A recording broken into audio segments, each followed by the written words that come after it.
Well, my instant takeaway was I thought it was appropriate that a fan threw a Buzz Pleasure Palace onto the field because no team in the NFL likes to screw themselves better than the Cleveland Browns. They know how to carve out the organs of their fan base with the blowtorch and rusty pliers. Yep.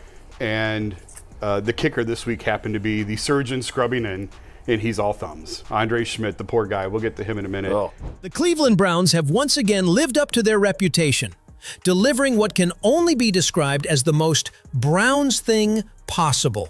They had everything: the game, the momentum, the comeback, but as quickly as it seemed like victory was within reach, it all crumbled away. An extra point missed, a game-winning kick that veered off course, an interception that bounced off a teammate's hands and straight into the arms of the defense. It was pure heartbreak. In the midst of this chaos, though, one player stood out, and it wasn't someone you'd expect to be in the spotlight. Shedeur Sanders, despite not throwing a game-winning touchdown or making a headline play, somehow managed to shift the entire focus of the game. He walked over to the kicker, dapped him up, and calmly said 5 words that seemed to resonate through the entire league. Suddenly, everything felt different. This wasn't just another loss for the Browns, it was a glimpse into what's really going on within the team, and how Shedeur's leadership may have uncovered a deeper truth behind the chaos. It is the sickest feeling you can imagine because your mistake hurts so many other people, and it is hard to shake it off. The Browns are a team that everyone knows has talent. On paper, they should be contenders, but when it matters most, they become almost allergic to winning. This game wasn't just another blown lead. It was a culmination of every heartbreak Browns fans have come to expect. A missed extra point threw off the rhythm of the entire game. A game-winning field goal attempt that didn't even seem close, and of course the interception that was almost too painful to watch. The most frustrating part? This was nothing new. The fans knew what was coming. When Joe Flacco stepped up for the last chance, there was hope. But when the kick team lined up, there was only the eerie feeling of inevitability. It's like the football gods have an unwritten rule for Cleveland. Not today. Year after year, the Browns reload, bringing in star talent and filling the preseason with hype. But when the pressure's on, it's like a switch flips and everything unravels. Talented players, solid coaching. It doesn't matter. The result is always the same. The Browns have become synonymous with suffering. And it's not even about losing anymore. It's about losing in the most bizarre and painful way possible. And of course, they always deliver. Again, able to somehow get away, the pass deflected and intercepted! But the strangest part of this loss wasn't the collapse itself. It was what happened after the game ended. With the fan base melting down and the atmosphere heavy with frustration, something unexpected happened. The rookie, Shedeur Sanders, a player who likely wouldn't see the field all season, walked up to the rookie kicker, the same one who had just missed 2 critical kicks. It was a tense moment. Raw emotion filled the air, but Shedeur was calm, steady, and confident. He walked up to the kicker, gave him a dap, and simply told him, "You're going to be good." There was no grand speech, no dramatic moment, just a quiet display of leadership in the midst of complete chaos. It didn't take long for the clip to go viral because it was more than just a nice gesture. It was a powerful moment of leadership. And the most surprising part? Shedeur Sanders, who wasn't even close to being a starter, looked like the most composed player on the field. Despite all the chaos, the Browns weren't done yet. They had one final chance to make something out of this mess. With less than 2 minutes left, they had the game right in their grasp. But, as always, they managed to find a way to lose. Joe Flacco, the 38-year-old veteran pulled off the street, had been playing like it was his prime. He was sharp, poised, and making the kind of veteran reads that kept the game alive. For a moment, it seemed like he might carry them to an unlikely Week 1 victory. But of course, the Browns don't just lose games, they make losing a spectacle. On our thoughts, and it's hard.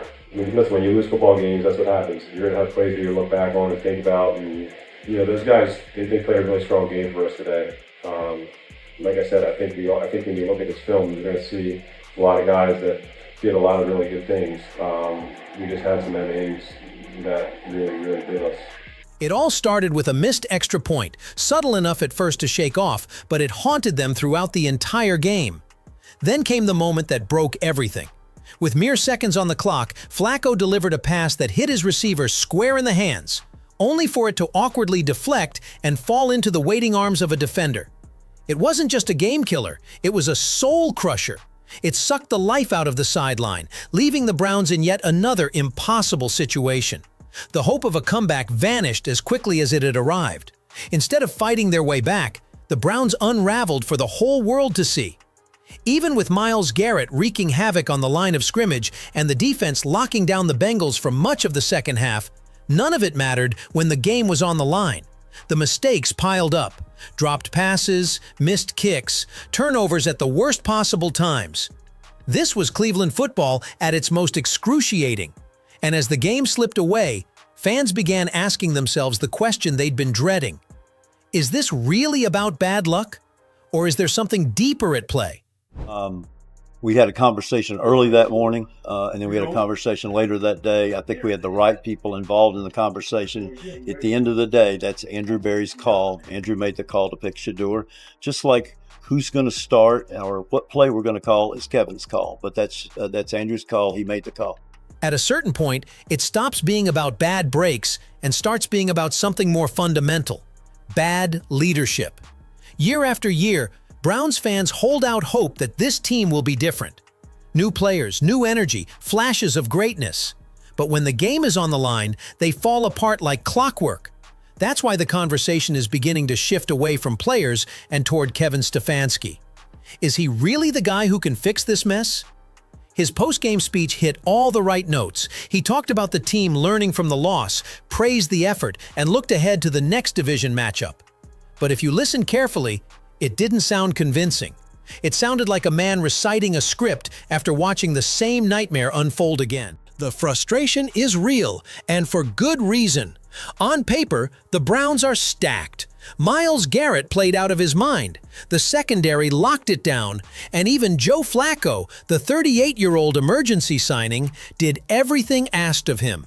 Even the rookies showed flashes of potential. But when the game was on the line, the wheels came off once again. Fans are left wondering if this is really a talent issue, or if it's a matter of being undisciplined, unprepared, and soft when it matters most. The Browns have changed quarterbacks, coaching staffs, and even the roster multiple times, yet the results remain eerily similar. The question lingers: when will they break the cycle? I would get that it would be cool if this was a, hey, we're going to cleanse this of 2 years, but we've been cleansing this from everybody that's been in the organization. The most painful example came from the rookie kicker. In his NFL debut, he went 1 for 3 on kicks, missing an extra point and a field goal that could have sealed the win. In a stadium already drenched in the ghost of past heartbreaks, it was enough to set off an online meltdown. Brown's Twitter erupted, calling for him to be cut, benched, or released by Monday. It might have been harsh, but this is a team that can't afford to miss opportunities. Every game feels like a potential disaster waiting to happen, and no one knows that better than the players themselves. The kicker, Schmiz, is 24 years old, not your typical fresh-faced rookie. He was supposed to be the stable foot, the safe bet in a position that had haunted the Browns for years. But after this game, he left the field looking like a man who had just been handed the weight of a franchise on his shoulders, and that's exactly what it felt like. But here lies the paradox. While fans on social media tore him apart, the locker room showed nothing but support. Shedeur Sanders, a rookie who most expected to stay quiet, walked up to the kicker and brought calm to the storm. Even Myles Garrett, the heart of the defense, offered him grace. "We've all been there," he said. "There will be games like this, the kind that are part of every NFL career." The Browns didn't lose because of one missed kick, but moments like this build up over time, and eventually you realize that you've created a culture of collapse. I feel like saying something to people in that situation, especially if you don't know them that well. You don't know if you're adding unnecessary pressure, if he's already in that mindset. And there's going to be situations like this again, and he's going to make those kicks. And then we're going to be better for it. We're going to win those games. So there's no If the Cleveland Browns continue to ignore the deeper issues plaguing their franchise, these heartbreaking mishaps will keep repeating themselves. It's clear that the talent on the roster is there, but something fundamental is missing: true leadership and a culture of discipline. If they don't take action, these cycles of chaos and collapse will persist. From the coaching staff to the front office, everyone needs to be held accountable. The Browns must conduct a full review of their team from top to bottom to ensure they are not just assembling talent, but building a cohesive, mentally tough squad that can thrive under pressure. One thing the Browns can't afford to do is sideline players like Shedeur Sanders. While he's a rookie, his leadership on and off the field speaks volumes about his potential to lead this team, even when he's not taking snaps. His calm in the storm, his ability to step up when things seem to be falling apart, these are the qualities that can turn a franchise around. Shedeur isn't just a talent, he's a future leader who can inspire confidence in the locker room and on the field. If the Browns continue to overlook these kinds of players, they risk missing the opportunity to change the trajectory of their franchise. The time for action is now, before the cycle of failure becomes their permanent identity. So, what do you think? Are the Browns doomed to repeat the same mistakes year after year? Or is there a way for them to break the cycle of heartbreak? Is the issue simply bad luck, or is it something deeper, like a lack of leadership and discipline? Should the Browns take a hard look at everyone from the top down and make real changes? Or are they just one key move away from turning things around? And what about players like Shedeur Sanders? Should the Browns be giving more chances to the young leaders who can inspire and guide this team, even if they're not the starters? What do you think it will take for the Browns to finally step up and deliver when it matters most? Let us know your thoughts.